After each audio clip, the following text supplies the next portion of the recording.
Item ಯಾವುದೇ ಇರಲಿ try ಮಾಡಿ ಆಚಿ ಚಿಕನ್ ಮಸಾಲಾ.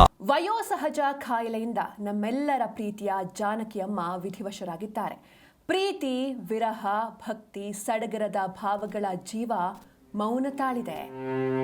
ವಯೋಸಹಜ ಕಾಯಿಲೆಯಿಂದ ಬಳಲ್ತಾ ಇದ್ರು. ಉಸಿರಾಟದ ಸಮಸ್ಯೆ ಕೂಡ ಇತ್ತು. ಪ್ರತಿಯೊಬ್ಬರು ಕೂಡ ಅವರನ್ನ ಪ್ರೀತಿಯಿಂದ ಜಾನಕಿಯಮ್ಮ ಅಂತಲೇ ಕರೀತಾ ಇದ್ರು.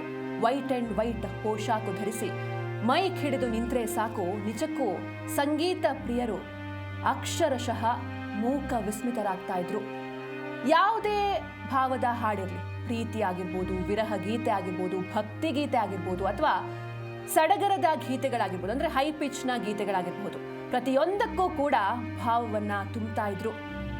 ಗಾಯನ ನಿಲ್ಲಿಸಿದ ಊರಿನಲ್ಲೇ ಗಾನಕಮ್ಮ ಕೊನೆ ಪಯಣ ಅಂತ್ಯವಾಗಿದೆ. ಮಹಾರಾಜ ಕಾಲೇಜು ಮೈದಾನದಲ್ಲಿ ಜಾನಕಮ್ಮನ ದರ್ಶನವನ್ನ ಪ್ರತಿಯೊಬ್ಬರು ಕೂಡ ಪಡೀತಾ ಇದ್ದಾರೆ. ಸಂಗೀತ ಲೋಕದ ಸರಸ್ವತಿಯ ಮುಂದೆ ಸಿಂಗರ್ಸ್ ಭಾವುಕರಾಗಿದ್ದಾರೆ. ಸ್ವರ ಸಾಮ್ರಾಜ್ಞೆ ದರ್ಶನಕ್ಕೆ ಅಭಿಮಾನಿಗಳ ಸಾಗರವೇ ಹರಿದು ಬರ್ತಾ ಇದೆ. ಜಾನಕಿಯಮ್ಮನ ಇಚ್ಛೆಯಂತೆ ಮೈಸೂರಲ್ಲೇ ಅಂತ್ಯ ಸಂಸ್ಕಾರವನ್ನು ಮಾಡಲಾಗುತ್ತೆ ಇವತ್ತು ಸಂಜೆ. ಈ ಸಂದರ್ಭದಲ್ಲಿ ಜಾನಕಮ್ಮನವರ ಕುಟುಂಬಸ್ಥರ ಆಕ್ರಂದನ ಮುಗಿಲು ಮುಟ್ತಾ ಇದೆ.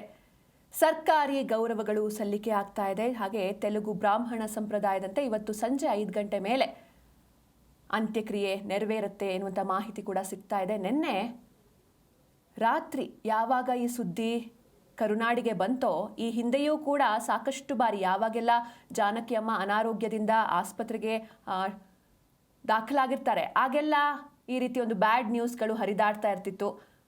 ಅದಾದಮೇಲೆ ಅದೊಂದು ಫೇಕ್ ನ್ಯೂಸ್ ಅನ್ನೋದು ಗೊತ್ತಾಗ್ತಾ ಇತ್ತು. ಆದರೆ ನಿನ್ನೆ ಯಾವಾಗ ಈ ಸುದ್ದಿ ಬಂತೋ, ಅವರ ಅಭಿಮಾನಿಗಳು, ಇಡೀ ಕರುನಾಡು, ಇಡೀ ದಕ್ಷಿಣ ಭಾರತ ಇದು ಮತ್ತೊಮ್ಮೆ ಅದೇ ರೀತಿ ಫೇಕ್ ನ್ಯೂಸ್ ಆಗಲಿ ಅಂತ ಎಲ್ಲರೂ ಪ್ರಾರ್ಥಿಸ್ತಾ ಇದ್ರು.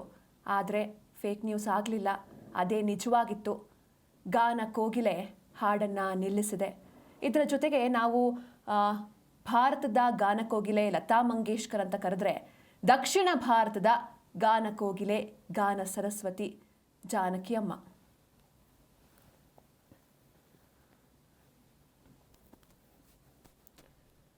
A great singer, especially South India.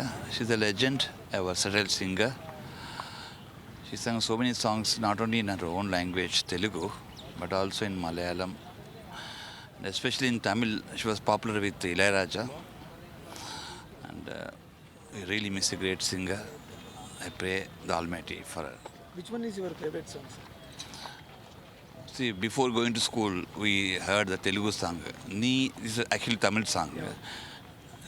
Selling Neelila Padeda Deva, along with Karaikudi Arunachalam, the Nadaswaram. So it's very, even when I was 5-6 years old, I think we used to listen to that song. In Kannada, your favorite song? Kannada, I don't know, unfortunately. Okay. And many Tamil songs. So you are from? I'm a Tamilian. I'm from Andhra actually. Okay. Now I'm in Bangalore now, right? I came to see her only now. Okay. So I pray the Almighty. ಅಮ್ಮನವ್ರು ತೀರೋಗಿದ್ದು ತುಂಬಾ ದುಃಖ ಆಗ್ತಾಯಿದೆ. ಅವ್ರನ್ನ ನಾವು ಬನ್ನಿ ಮಂಟಪದಲ್ಲಿ meet ಮಾಡಿದ್ದೆ. ನನ್ನ ಮಕ್ಕಳ ಜೊತೆ ಮೀಟ್ ಮಾಡಿ ಮಾತಾಡಿದ್ರು. ತುಂಬ ಖುಷಿ ಆಯಿತು. ರಾತ್ರಿ ತೀರೋಯ್ತಂಥ ವಿಷಯ ಕೇಳಿ ತುಂಬಾ ಮನಸ್ಸಿಗೆ ನೋವಾಗಿ ದುಃಖನೇ ತಡೆಯೋಕ್ಕಾಗಲಿಲ್ಲ. ತುಂಬಾ ಮೈಸೂರಲ್ಲಿ ನಮ್ಮ ಚಿಕ್ಕಮ್ಮನ ಮಗಳು ಮೊನ್ನೆ ಲಾಸ್ಟ್ ಮಂತ್ ಮೀಟ್ ಮಾಡಿ ಅವ್ರ ಜೊತೆ ಎಲ್ಲ ಮಾತಾಡಿದ್ದಾರೆ. ನಿಮ್ಗೆ ಯಾವುದು ಸರ್ ತುಂಬ ಇಷ್ಟ ಆಗಿರೋ ಸಾಂಗ್? ಅಯ್ಯೋ, ಅವ್ರದ್ದು ತುಂಬ ಇಷ್ಟ ಅನ್ನೋಕ್ಕಿಂತ ಎಲ್ಲ ಹಾಡುಗಳು ಇಷ್ಟನೇ. ಅವ್ರದ್ದು ಒಂದು ಹಾಡನ್ನು ನಾನು ಹೇಳ್ತೀನಿ ಅವ್ರದ್ದೊಂದು. ಕಣ್ಣಿಗೆ ಕಾಣುವ ದೇವರು ಎಂದರೆ ಅಮ್ಮನು ತಾನೇ, ಅಮ್ಮನು ತಾನೇ. ಮೈಸೂರಿನಲ್ಲಿ ದುಃಖಕರ ಸಂಗತಿ ನಮ್ಮ ಕರ್ನಾಟಕಕ್ಕೆ.